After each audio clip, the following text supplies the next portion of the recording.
So our next comedian is also very, very wonderful. He came all the way from Tacoma tonight to make you guys laugh. Another really wonderful person who is a wonderful comedian.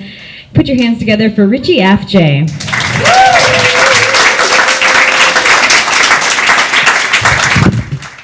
All the way from Tacoma. I just rode in the car. Didn't do a whole lot I'm glad to be here, but yeah, I didn't do a whole lot to get here. Like, I drove 10 minutes to my other friend's house, who's also on the show, and then, yeah, anywho. Buddy came up to me the other day, and he said, "Hey, Richie," I thought it was just going to be like, "Good to see you," whatever, but he followed that with, "You look like a progressive caveman." Thanks. Yeah, I don't even know what that looks like. I'm just back in prehistoric times, like, we no hit women ahead no more. Like, maybe more gather, less hunt from now on, you know. I mashed up berry, tastes just like mammoth, you try. I don't want hunt anymore, I want make art, and then that's how we got cave paintings. That was me back in the day.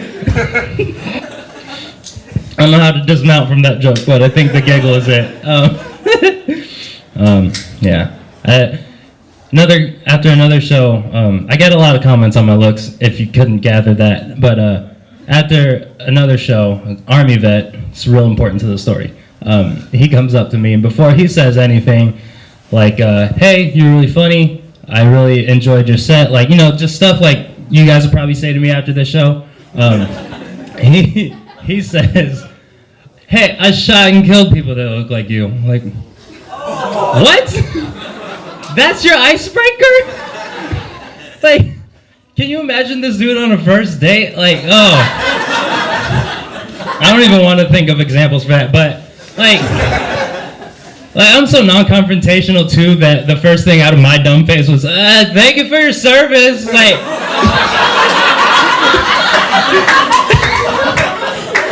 and then we took a picture. Like, that's...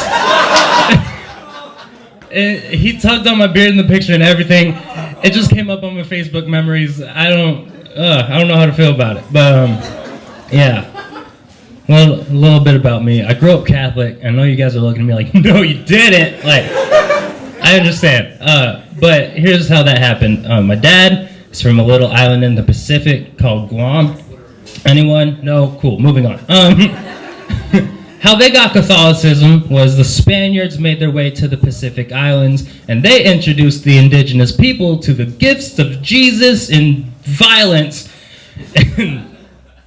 Yeah, and my mom's Mexican, and their national sports are soccer and confession. So that's how that's how I ended up a Catholic boy. Sounds weird to say it like that, but that's what happened. I was a chubby Catholic boy, so the priest left me alone. It was fine. Okay. I felt iffy saying that joke here. All right. Yeah. Interesting part about growing up Catholic was Sunday school. If you don't know what Sunday school is, so they take a day away from your weekend and make you feel bad for just being a kid.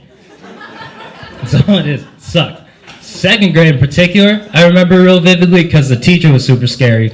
Not because of anything in particular she said or did, but she had a stoma, and I didn't know what that was at 8 years old. You know, your mind starts to race because at that age you still have an imagination, right? So I'm just sitting in the class trying to focus, but I got this going on in my head, like, did she just misinterpret what Jesus went through? Because that hole's in the wrong spot. Like, it's either that or she was just such a big fan of Jesus that it was like, you know what, skip the holes in the hands and the feet, put one in my neck, Jesus is king. It's a real blasphemous joke. Later on, though, I was like a teenager, and I met a dude with a stoma, figured out what it was, and then I thought back on second grade, had an epiphany, like, whoa, because I heard him talk, right? And I'm not an asshole, so I'm not going to try and recreate what that sounded like, but you guys know how it sounds. And I thought back on second grade, and I was like, whoa, that must be the real power of Jesus. You can smoke all you want, have a hole in your neck, you can still yell at kids. Like, she's still talking normal, it's crazy. Yeah. My parents actually recently switched churches. from Catholic to a Lutheran church. I'm like, really? You're gonna go with the boring one? All right. But like, it wasn't even because of like the news lately. They just switched to the Lutheran church because it's right around the corner from their house. like, yo, you're taking a bet on eternity that's forever for convenience? What are you doing? Like, Moses led people through the desert for 40 years. Y'all couldn't deal with stoplights? What are you... How's that conversation go? Pops is driving. It's like, hey, Jesus, I really wanted to hang out this Sunday, this beautiful day that you gave us. Thank you. But you see this traffic? Like, these heathens are blocking me from getting to you. Want to just come over to my house? I got a big screen. You can watch football, whatever. This is your day.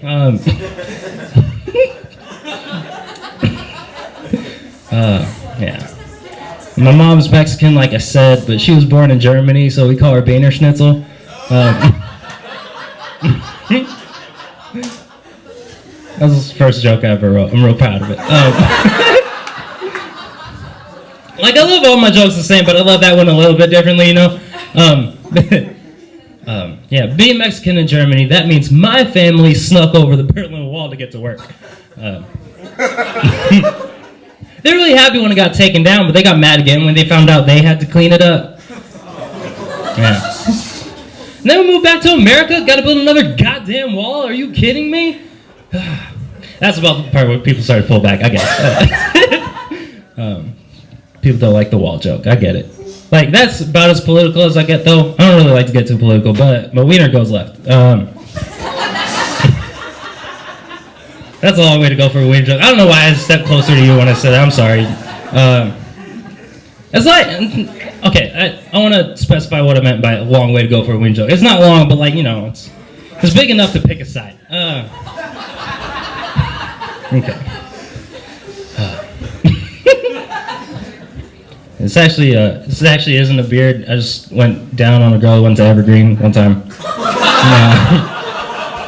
Local joke. What's up? Just kidding. That's not how beards work, right? I grew up myself. Not that I wouldn't go down on a bush, right? It might be nice to go have a curly hair. It's not that's not mine for once. Oh, okay. I messed that joke up. You guys get it though. If you're all right. I'm trying to learn Spanish so I could be bilingual, but my dad says it's just a phase. I don't think the word means what you think it means, Pop, but I don't know. Just stuff sounds cool in Spanish.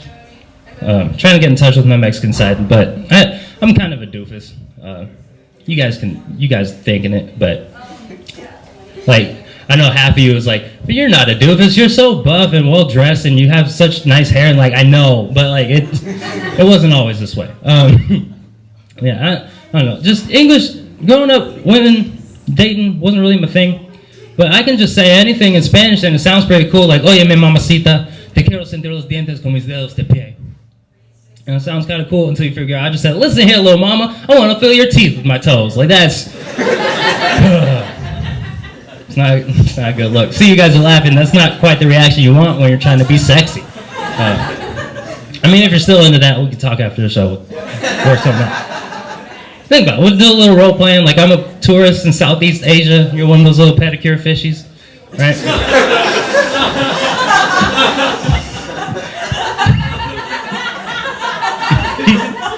Plot twist, you're a pedicure mermaid and we fuck. All right. That's funny. That's actually how they got Jason Momoa as Aquaman. All right.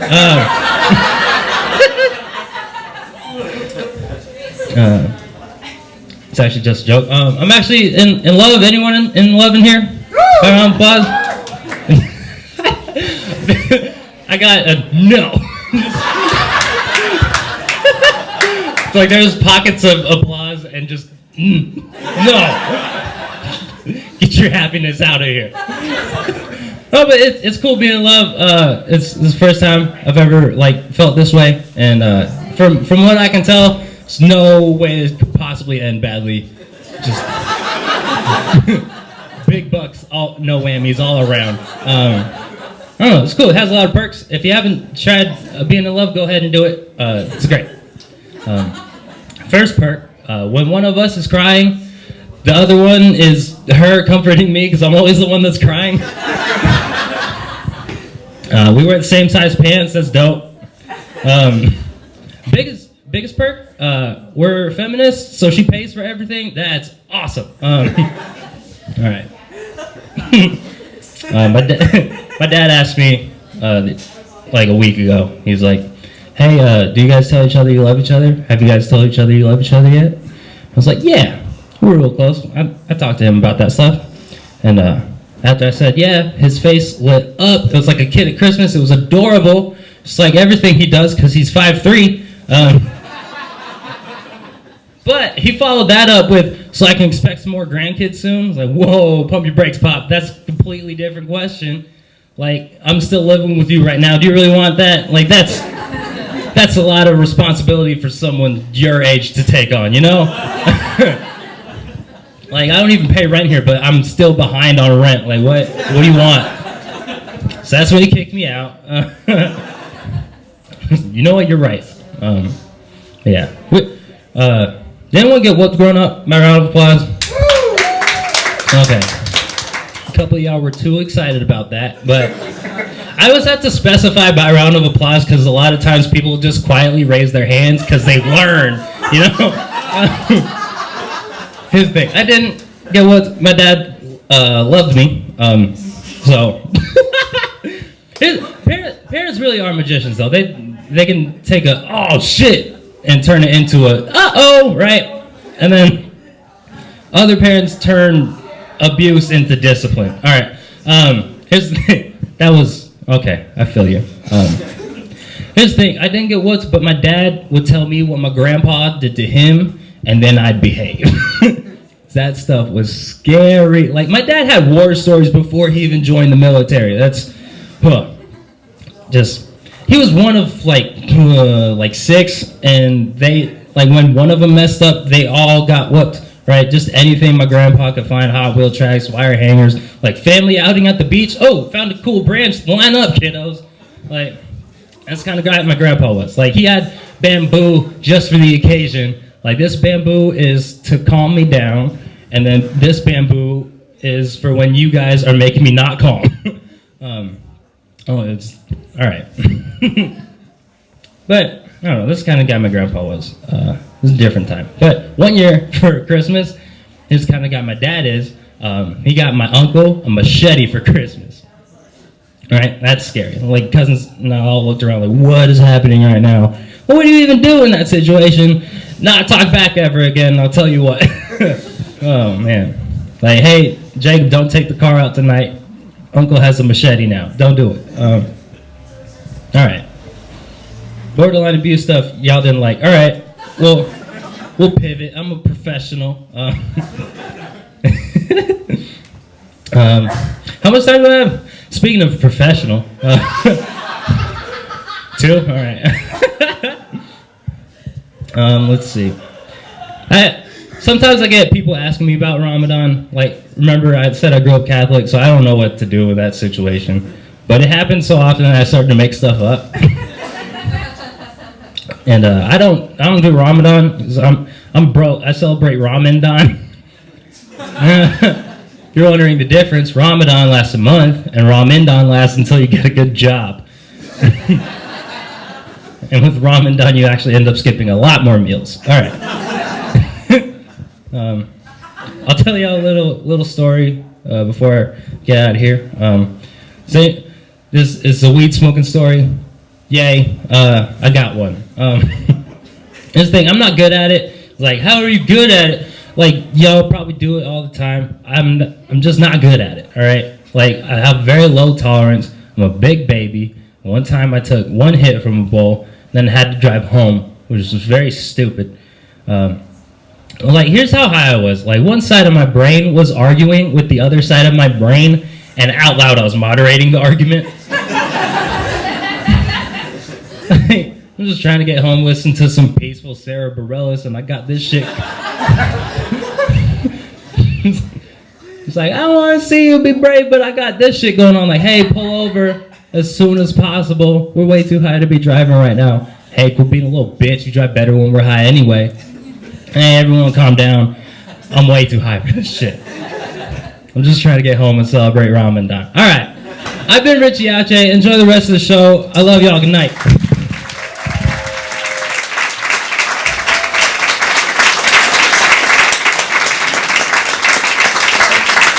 Keep it going for Richie.